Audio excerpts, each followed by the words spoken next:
Hi friends, welcome to Saithiya Times. இன்றைக்கி நம்ம பார்க்க போகிறது சீயக்காய் பவுடர் எப்படி ரெடி பண்ணுறதுன்னு. நான் 2 கிலோ சீயக்காய் எடுத்து வச்சு நல்லா இந்த மாதிரி வெயில காய வச்சு எடுத்து வச்சுருக்கேன்.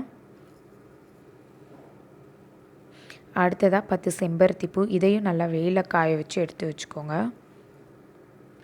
500 கிராம் ஆவாரம்பூ நல்லா வெயில காய வச்சுக்கணும். இது இவ்வளோ தான் குவான்டிட்டி போடணுன்னு இல்லை, குவான்டிட்டி எக்ஸ்ட்ரா இருந்தாலும் பரவாயில்ல, ஆவாரம்பூ சேர்த்துறது நல்லது தான். அடுத்ததாக ரோஸ் இதழ் 500 கிராம், இதை நல்லா நிழலில் காய வச்சு எடுத்து வச்சுக்கோங்க.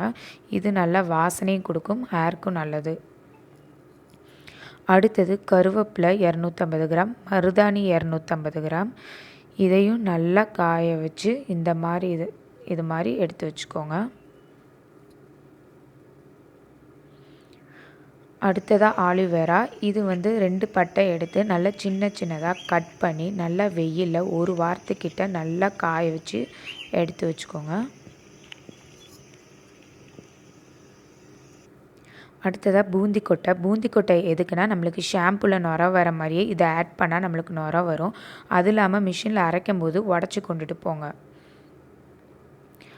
பச்சைப்பயிர் 250 கிராம், இதையும் நல்லா காய வச்சு இந்த மாதிரி எடுத்துக்கோங்க.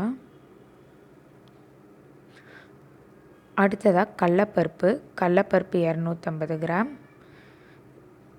நல்லா வெயில காய வச்சு எடுத்துக்கோங்க.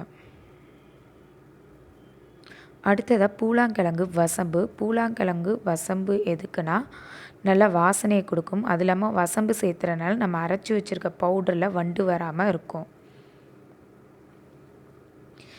அடுத்ததாக வெந்தயம் 500 கிராம், இதை ஆட் பண்ணிக்கணும் நல்லா வெயிலில் காய வச்சு. இது எதுக்குன்னா, நம்ம உடம்புக்கு நல்லா குளிர்ச்சியை கொடுக்கும். இந்த மாதிரி எல்லாத்தையும் நல்லா வெயிலில் காய வச்சு எடுத்துக்கோங்க. அடுத்ததாக வேப்பிலை 500 கிராம், நல்லா காய வச்சு எடுத்துக்கோங்க. இது எல்லாத்தையும் காய வச்சு நீங்கள் மிஷினில் கொடுத்தீங்கன்னா அவங்க நல்லா அரைச்சி கொடுத்துருவாங்க இந்த மாதிரி பவுடராக. Thank you friends. சப்ஸ்கிரைப் பண்ணுங்கள், ஷேர் பண்ணுங்கள், லைக் பண்ணுங்கள்.